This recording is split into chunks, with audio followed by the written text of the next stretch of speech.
Throw your hands up high, girl, drop it down low. Let me pull you to the side, watch you shake it to the floor. Throw your hands up high, girl, drop it down low. Let me pull you to the side, watch you shake it to the floor. Yeah, drop that, bounce, bounce, bounce, girl, drop that. Bounce, bounce, bounce, yeah, drop that. Bounce, bounce, bounce, girl, drop that. Bounce, bounce, bounce. Yeah, I love the way you work those. Love the way your skirt goes up when you drop it down. Got me wanting to flirt so bad that I can't help but to grab that. If it's half in my face, I shouldn't have to ask. I love the way you toss it up and shake it to the flow. Especially them hips, got them popping back and forth. Now drop it down low, then rock it back slow. Stand up, hands up, know how to stop a show. Drunk in the club, we be seeing this stuff. Girlfriends and their girls try to mingle with us. Enough said, and we quick to be beating it up. I'd put it to your woman if she could keep it on the hush. In the back of the bar, Joe the Shirt on some party crap is off the cuff. Yeah, I'm getting lap danced by some army Welcome, one and all. This is Joe the Shirt's Off the Cuff, and I am your host, Joe the Shirt. Thanks for listening in. Glad you guys are here with me yet again. My God. I'm going for a record, I think. I went over my play history, my show history for the last several years. I've been doing this now about 2.5 years. Think about it, and so far my all-time record was from like about a year and a half ago in April. I did 16 shows in the month of April, which means that I was doing a show basically every other day. Okay, which was pretty cool. And I'm going to see if I can break that record. I'm going to go see if I can do 20 shows this month, the month of November. You know, so let's see. Let's see if you guys will all be here for me. Let's see if I can come up with enough shit to talk about. See if I don't run out of shit. You know, because it's quite possible that I just won't have anything to talk about. You know, I'll get up to like episode 19, and it's like I'm done. Today's episode is entitled Booze, Blunts, Boobs, and Beatification. Didn't feel like picking just one topic today for the title. Today's music is brought to you by Tony Cash. That was his first song, Drop It Low, which I think is a love ballad. Not too sure. Something about big hips or whatever. Now, if you live here in Los Angeles, you have known about Pink's hot dogs for a long, long time. How long? Try 75 years long. Okay, that's how long Pink's has been operating right over there on La Brea and I think La Brea and Melrose. Probably the most famous hot dog joint in all of California. On par in fame with, I would say, Nathan's Famous Franks in Coney Island. So yeah, if you ever out here in Los Angeles, you got to try Pink's hot dog. The Pink's chili is off the hook. So happy birthday to Pink's. What are we talking? Oh God, good God, we have so much to talk about today. Let's start with the easy one. Let's talk booze. How about that? Yeah, let's talk a little bit about booze. There are two of the things that I really do enjoy in life, as you all know, is booze. I do. I like my drink. The other thing I also really enjoy, I really enjoy going to the movies. Now, mind you, my girlfriend and I have a great setup here at home. We got the big-ass, epic-sized TV. We got the cool-ass, super-duper sound bar, you know. We have the really comfortable chairs. We have a sofa and a love seat. And each one, the sofa has 3 seating positions. The love seat has 2 seating positions. But out of the 5 seating positions, 4 of them are recliners. So so we can sit down on the love seat together, and we can both just like pop up the legs on the recliner, just recline back, eat our popcorn, watch our gigantic TV, and enjoy a movie, which we do quite often. It's something we'd like to do. But we also like going to the movies, you know? And there have been times when I would bring a flask with me, you know, put a little rum in that Diet Coke, you know what I'm saying? And and that's always fun, So, but you're always like worried you're going to get caught, or like one of the other patrons is going to narc on your ass, right? Well, one of the ways that they're getting around this these days is movie theaters are having an adult-only motif going on. In some cases, some movie theaters I know, like in Florida, they have like they'll let you. There'll be a bar in the movie theater, and you can buy yourself a drink and take it with you into the movies. But now they're stepping it up here in Los Angeles in particular, where it's like adults only movie theaters. You're under 21, you can't come in, which is a bonus, I think, in my opinion. It's I don't have to deal with fucking kids. I'm trying to watch a movie. I don't have to deal with some little shit running back and forth going, blah, blah, blah, blah, blah, blah, blah, blah, blah. And then when I trip him, sure, his mother gets all pissed off at me. But now they're introducing, the whole, luxury experience at the movie theater. We're talking about reclining seats, much like the ones we have here in my place, with the legs pop up. It's like a barca lounger, basically, with really fancy folding tray tables connected to the chair. And get this now, waitress and waiter service. Okay, it's not just you go to the bar, but you can order an entire gourmet meal if you like, or you can just order hot dogs and hamburgers and popcorn, and somebody will bring it to you, before the movie starts. And if you want, you can order a couple of drinks, and they will bring you. You want a beer, you get a beer. You want some wine, you get a wine. Want a cocktail, you get a cocktail. And it's great. I love this idea, and it's doing really, really, really well. Apparently, alcohol sales in a lot of these theaters now accounts for roughly 10% of their total income. You put everything else together. Movie ticket sales and food sales, candy sales, and now you have alcohol accounting for 10% of that, which is pretty huge. Of course, this comes with a price. We're talking about $20 movie tickets. Okay, in some cases you can buy the movie ticket, and there's a one drink already included in the price of the ticket. But most of the time you're talking about $20 movie ticket, which for me, that's a lot of fucking money. When you think about it, really not that much more. My local theater here around here is over at the Grove, and like if you go in the evening. It's like, $12, $13 to get for a movie ticket, just a movie ticket, for $7 more, I'd be willing to pay, $7 more so that I don't have to deal with kids. And if I want a cocktail, I can have a cocktail.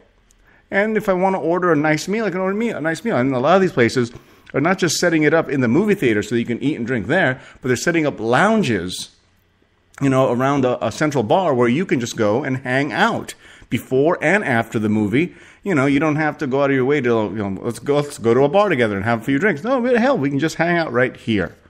So bravo, I say, bravo. Now, just to make sure you're scared properly, let me give you some facts here. It is currently 15 days until Thanksgiving, 34 days until Hanukkah, 43 days until Christmas, and 50 days until the new year. That really puts in perspective. We're talking about in less than 2 months, all these major holidays will have come and gone, and then we start the whole thing all over again with Valentine's Day. I tell you, I look forward to the holidays every year, and the holidays for me, like I said, I've always said, start for me in September. My birthday, followed by Halloween, and then everything else. So for me, holidays are 4 months long. September, October, November, December. It's 4 months long for me. But it always seems to go by so fast. 2 of the holidays for me are already come and gone. My birthday and Halloween. So those are two of my favorites right there. But now we got 3 more coming right around the corner, right on top of each other, basically. So You know, and it's a wild thing to get a grip on sometimes, because you think you have all this time, but when you're dealing with family and work and travel and shopping and getting everything ready for the particular holidays and all, you know, and everything that goes with it, you become overwhelmed, and all of a sudden you're like, holy shit, how is it December 23rd and I haven't done shopping for the kids yet, you know?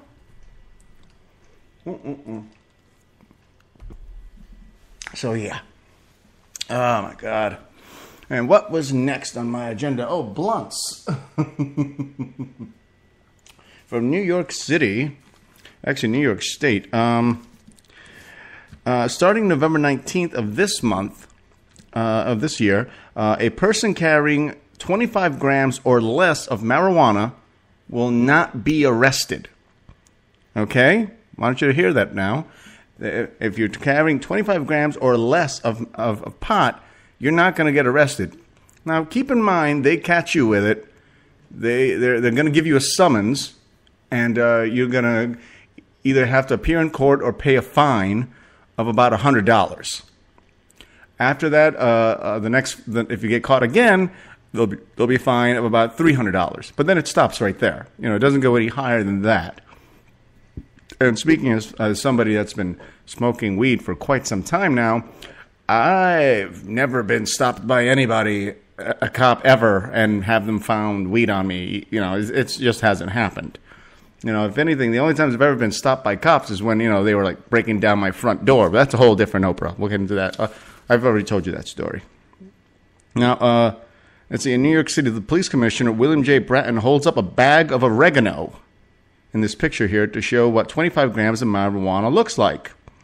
That is one big-ass sandwich baggie full of oregano. Let me tell you, the amount of what could be weed in this bag would keep me stoned for a month if I smoked every day.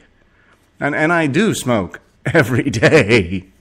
More often than not, though, not even during the day so much, but I'll smoke a little bit just before I go to bed, just so I can sleep, because I'm a chronic insomniac, so I smoke weed so I can sleep. It's a medical condition. I have a card. Fuck you. Now, mind you, like the mayor does go out, the police commissioner does go out of his way to let you know that they're not decriminalizing it. It's not legal to have weed on you. What they're saying is that they're not going to go out of their way to make it a major criminal case if you just happen to have a bag of weed on you. You know. Now, mind you, if you have a trunk load in your car with 60 bricks of weed, they're probably going to take you in for that still. Also keep in mind that if you are caught with 25 grams or less of weed, you won't get arrested unless you also happen to be smoking weed at the time. So just keep that in mind. You see the cops coming at you, just put out your blunt. That's all I'm saying. That's all I'm saying. Now let's talk beatification, leaving the best for last. Let's see. Pope Francis has beatified Pope Paul VI. This is the Pope from the 1960s. He was in charge for about 16 years. And this was a more forward-thinking pope than a lot of the popes you may think of, okay? Now, what is beatification? I had to go look this up. Beatification is actually the first step taken into the canonization of the pope. And canonization, for all of you that don't know this, is sainthood, all right? They are trying to make Pope Paul VI a saint. See, Pope Francis beatified Pope Paul VI on Sunday and appeared to send a message to his conservative bishops by pointedly honoring Paul's attempt to make the Vatican more in the times in the 1960s. See the beatification ceremony for Paul VI in St. Peter's Square, which was attended by 70,000 followers to the closure of a 2-week synod on the family. A sideline of this particular event was, of course, 3 particular points that are being discussed by the Catholic Church. One, of course, being the acceptance of gays in the Catholic Church, and also the giving of I believe it's communion for divorced and remarried Roman Catholics. Now, a lot of Catholic churches, especially here in the United States, have no problems giving communion to divorced or remarried Catholics. But officially speaking, it's against the rules. And we'll get more into that when we come back from this break. Here's more music by Tony Cash. This one's called Gon' Get It. I'm Joe the Shirt. I'm off the cuff, and I'll be right back. Yeah. Yeah. 07. Yeah. Streets know I use cheat codes in each flow. Okay. Used to hit free walk like free throws of deep throat. Right. Close as you ever been to beef was meatloaf. We beefed in the west. You flee to the east coast. Yeah. $25 a vial. Jug keep drove 25,000 miles on a beach though. Everything you can crap out. Once at casinos. I don't give a f if you black, white, or Creole. Literally, I'm really supposed to answer to Hillary like she gon' take away the cancer and misery. Nah, oh forget that. I'm my own guy. Came from a history of getting smashed. My name is a mystery of twisting dough knobs. It's strange that publicity will get your whole robbed. Pardon me, make sure you stay out my way. A message from Juggernaut, I got something to say. Hey, we gon' go get it. Show the shirts. Off the cuff. All right, welcome back, everybody. We're talking about the beatification of Pope Paul VI. And also the three incidences, the three issues being brought up to the current Pope Francis, the acceptance of homosexuals within the Catholic Church, and whether or not you can give communion to divorced people or people that are divorced and remarried. And you know, a lot of people that are Catholic are, of course, very traditional and don't want to allow homosexuals in the church to be accepted in the church, and they don't want. I think most people don't really give a shit about whether or not a remarried or divorced person gets communion. I don't think they really do. Most Catholics, like most Jehovah's Witnesses, most Jews, are very, very lazy Catholics, Jehovah's Witnesses, and Jews, or for that matter, Protestants. Very few people know very much about their own religions. So it's not really it's not really shocking that the only people that care about whether or not divorced or remarried people get communion are the people that are in charge of the church, because you know it's their job to be in charge, right? Now, as for the whole homosexuality thing, Pope Francis was recently talking about, you know, how the Catholic Church should work on accepting homosexuals because they have a lot to offer. A lot of them very good people, but the matter should be handled with some delicacy. And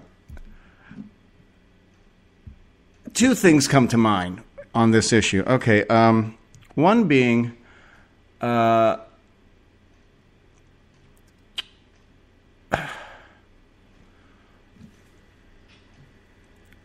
I guess one of them being that why should the church change? Now, please keep in mind, you all know I don't care for religion at all. I'm an atheist, you know. But I've always believed that if you come up with a private group with no federal connections, or at least none that they're supposed to be there, no government connections, then you, as a private group, should be able to make up whatever rules you want. You know, I mean, if you decide, I want to put together, basically, let's say the Catholic Church gets together, you know, and they decide, hey, we want to form a group of people that pray to a single God, though there's a Trinity, so we won't want to talk about that right now. But we also want to, you know, have rules within our club, you know, like, you know, you can't have to eat fish on Friday, and you got to go to church once a week, and you got to get circumcised, or, we don't want any fags in our club. No fags club. That's what we want. And honestly, there is no legal ground for you to challenge that. It's here in the United States, at the very least. Okay, if a group gets together with a singular purpose, and this is the way they want to do things, it is their right to do that. Now, if you want to change it, go ahead. You want to try to change it, go nuts. I wouldn't stop you from wanting to change it. I wouldn't stop you from trying to eradicate the Catholic Church entirely. But, but if the Catholic Church says, well, this is how we do it. We don't want queers in our little club. Well, you know what? Don't look to the federal government for help. It's not their job to help you change religion. It's not. And I think the other thing is, why would you want to be a part of a group that doesn't want you? And you know what? I have to think that as an adult, by the time you became an adult, you knew that the Catholic Church frowned upon homosexuality. So why would you want to be a part of a group that doesn't want you to begin with? That's the other thing. It's just like, why would you want to do that? Obviously, they came up with a way of thinking that disagrees with the way you are. So fuck them. Just fuck them. The hell with them. Fuck the Pope. Fuck the Catholic Church. Fuck the Archdiocese. And hell, you can probably fuck a few priests while you're at it as well. Now, back to the beatification process here. The reason he's being beatified is because Paul's beatification was made possible when the Vatican certified the miraculously healthy birth of a boy, despite predictions he would suffer serious birth defects, to a mother who had prayed to Paul. Should the Vatican attribute a second miracle to Paul, he will qualify for canonization and be made a saint. I'm like, is that really a miracle? Some pregnant woman prays to the Pope and says, I want my baby to come out healthy and not the gigantic retard elephant man that they're predicting he's going to be. And the baby comes out normal. Where's the proof of that? Big deal. That doesn't prove anything to me. Well, you got lucky. I'm sure that you could, I'm sure there were plenty of pregnant women that were praying for healthy babies. Let's find the ones that didn't get their prayers answered. That's just statistics then. That's just math. The Catholic Church has over 1 billion members, and Lord knows Catholics like to fuck in or out of wedlock, and they like to have babies, and they're all going to pray to God, Jesus, the Holy Spirit, and the Pope, and ask them, hey, could my baby be born healthy? Women pray for that all the time. Am I to understand that the Pope has answered every fucking Catholic woman's prayer on the planet that's ever had a healthy baby? I don't think so. The Catholic Church. Gotta love them.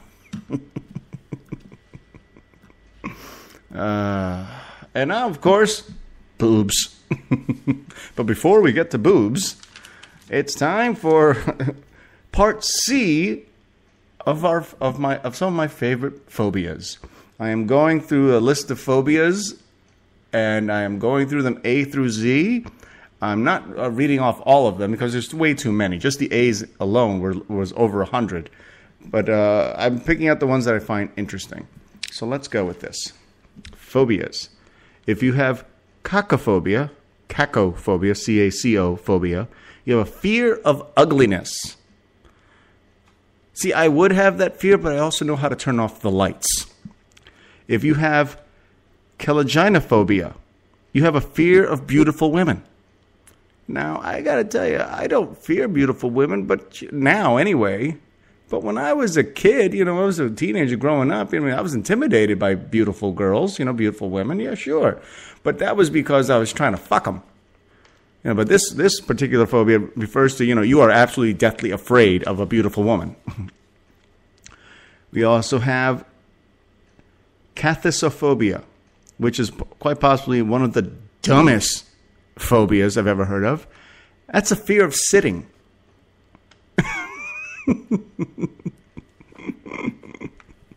So when you're at work and they tell you that, hey, yeah, we're having a office party, but it's going to be real casual, just standing room only, just eating, you stand up, you're happy as hell.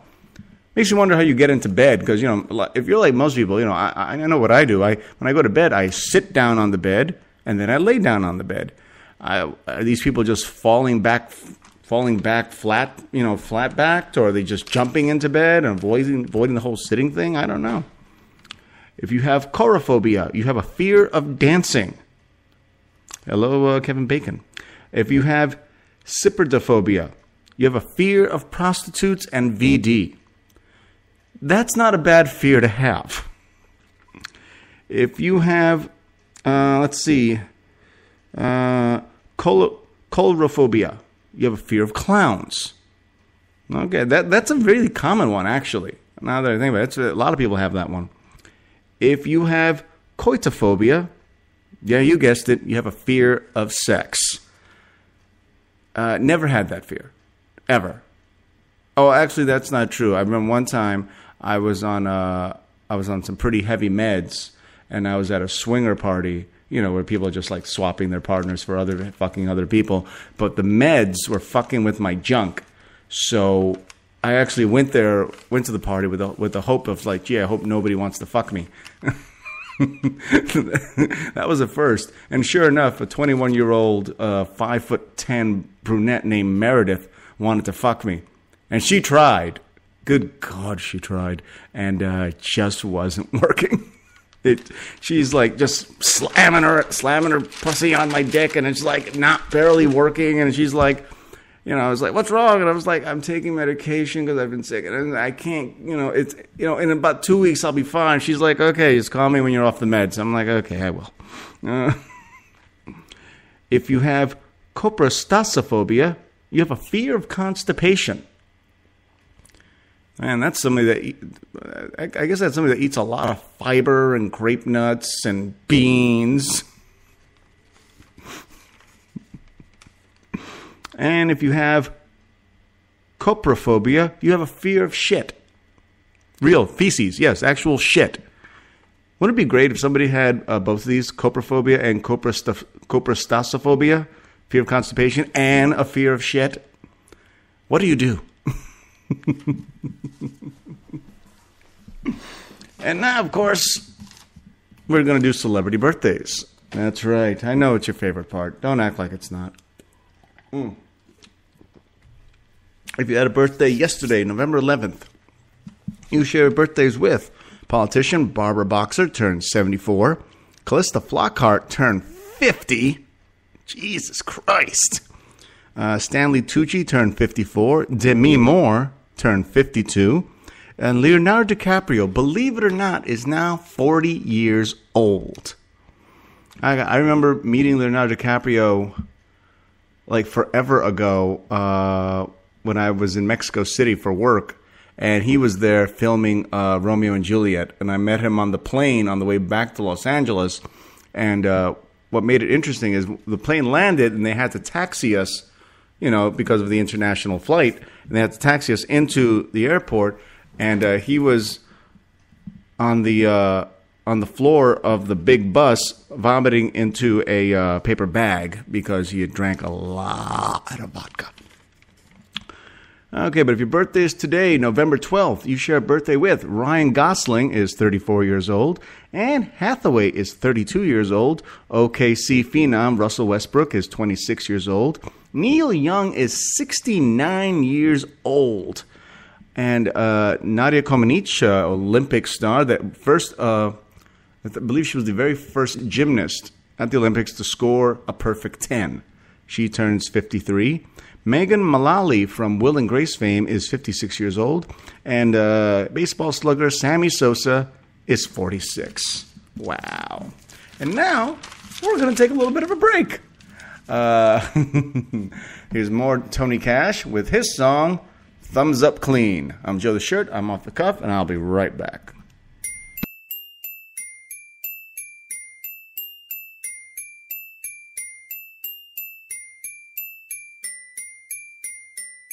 We in the club throwing money like What up, whatever. smoking, getting drunk like, what up, whatever? yo, I see your little girlfriend. What up, whatever? What, you wanna lock horns? What up, whatever? Let's go. Black every season. Ziggins made a pact and agreement. Don't end up with my back on the seat. Okay. Only trust a few comrades. Holla at your boy.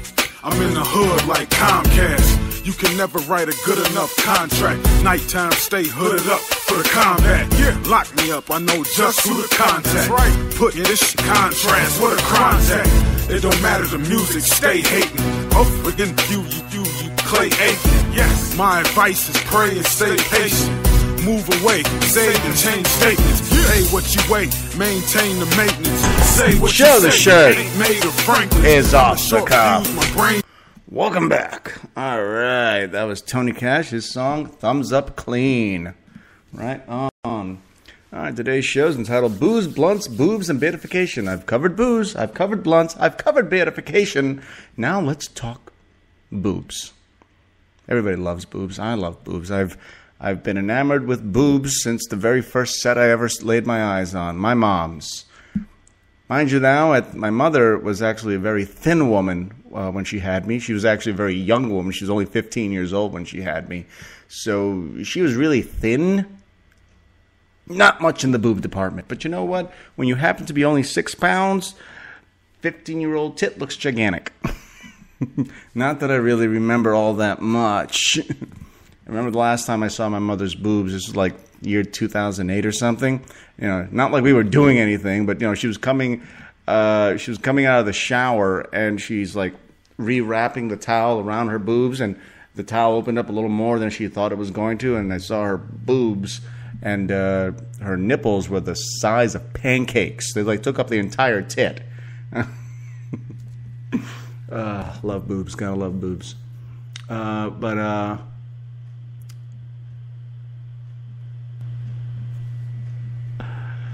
There's a woman, her name is Carisha Mark. She's from Texas. And she was a decently ample woman up top. And it got to the point where it was becoming painful. Her boobs were actually interfering with her life. And she decided to get breast reduction. And she did. She's now a petite 36 double D. No, though, that wasn't a mental typo on my part. Yes, I said she's down to 36 double D. Now, for a lot of people think that 36 double D is too big. I'm not one of those people. I like a nice rack, okay? I'll be the first one to admit it, okay? Some of the best tits I've ever seen were big tits, all right? Now, mind you, I've enjoyed the Itty Bitty Titty Club quite a few times in my life. It was a lot of fun. I've also known some women long enough that they went from Itty Bitty Titties to over-the-shoulder boulder holder bras. But, you know, now I got another friend of mine, won't mention her by name, but if she listens to the show, she knows exactly who I'm talking about. She used to be able to hide beer cans underneath her tits. And she showed this to me. She was like, "Here, Joe, take a look at this." And you could not tell that there was a beer can, a full beer can with beer still in it, hiding underneath her tits. You could not tell. She actually let me like pick them up. We were not in a sexual relationship of any kind, but she actually let me like hold them so I could weigh them, you know, in my hands, and I was like, holy shit. By the way, once again, proving if you ask a woman the right way, she'll let you do pretty much anything. You know, like I said, we were not in a sexual relationship. Attractive woman. You know, I asked her. She showed me her tits, you know. She showed me the beard thing. And I asked, well, can I weigh them? I'm not going to, like, pinch your nipples or grope you. Can I just weigh them? You know, like I'm a doctor or some shit, right? Anyway, back to Carisha Mark, who reduced her breast size to 36 double D. Which, of course, begs the question, how big was she? Well, I'm going to post a picture on Facebook. You know, it won't be a nudie picture, but you'll get a decent idea of what it is I'm talking about. Carisha Mark suffers from a condition known as, let's see if I'm saying this right, gigantomastia, which is where a particular hormone in her body starts to, you know, go overboard and starts developing her breast. Now, most of the time when this condition occurs, it's when it's early on in a woman's life, typically around puberty, a little bit after sometimes, but usually a younger woman. Carisha was in her, I believe, early 30s. I think she's like 30 years old, or 30s or early 30s. And up until then, she'd always had a decent rack, but then all of a sudden her tits just went out of control. And this is not a heavy woman. I mean, that was my first thought, because a lot of fat women have really big tits. It just, tits are fat. Okay, let's understand that. That's what tits are. But no, she had a decently trim build, not a fatty. You look at her face, her body, not a particularly heavy woman, but her tits were 36 triple N. I didn't know such a thing existed. I didn't think it was possible. And then I saw the pictures. The pictures, oh my God, which I will be posting. Her breasts were so big that they hung down to her hips. Okay? And I want you to look at your woman. If you're a woman, look at yourself. And imagine your tits being so big, not just long, but so full and big and large and long that they went all the way down to your hips. Her breasts were so large that I don't know if it was her boyfriend, fiance, or husband, had to help her getting dressed by duct taping her tits together underneath her clothes, over underwear so they didn't stick to her body, but then, wrapping her around so that because no bra could hold her. Not an over-the-shoulder boulder holder, nothing. I mean, not even a fucking over-the-mountain holder, over-the-shoulder mountain holder, not even that. They were so big, he needed to help her get dressed every day by wrapping duct tape around her to keep everything in place. Otherwise, it looked like she was trying to, smuggle basketballs in her shirt. I saw these pictures. I saw this number, 36 triple N, and it made me say the five words that I never thought I'd ever say. Those tits are too big. I actually said those words. I said, those tits are too big. 5 words I never imagined myself saying ever. But there they were. I was like, you know what? I'm not one of these guys that believes more than a handful is a waste. Bullshit, okay?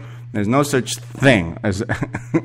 well, there is, apparently. And I don't even consider her tits a waste. I mean, I'd fuck her at 36 triple N, easy, just to say I did it, But yeah, those tits are too big. They really are. I saw them, I was like, oh my God.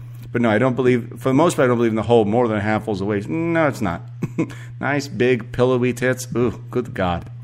Gotta love them. All right. I've been wanting to talk about some politics in the news. Before I do, here's one for you. Beverly Hills Estate has set the new record in the United States for the highest price of a single a residence being sold to the public.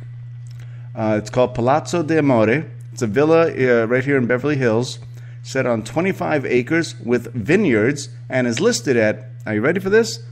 $195 million.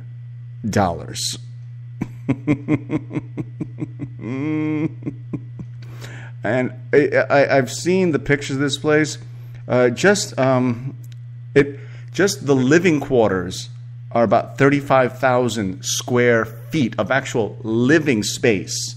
Okay, and then and before you get to the house, you have to walk through the entrance of a house, which, by the way, is the size of the building I live in. The entrance is the size of the building I live in, and then you have to walk like 150 feet past a reflection pool to get to the actual house that has roughly 23 bathrooms and 15 bedrooms.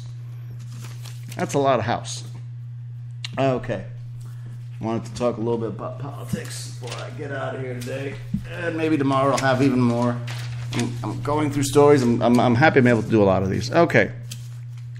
Let's see. If you happen to live around Los Angeles, Southern California anyway, you may have heard about Alan Long. Alan Long is a councilman that was recently reelected.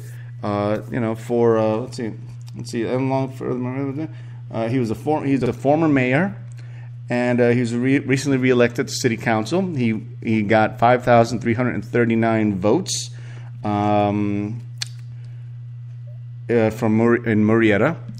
And what's really interesting is that not that long ago, he was accused of DUI, wherein he's driving his car allegedly under the influence and crashes into another car that had 4 teenage girls ages 14 to 17 in it.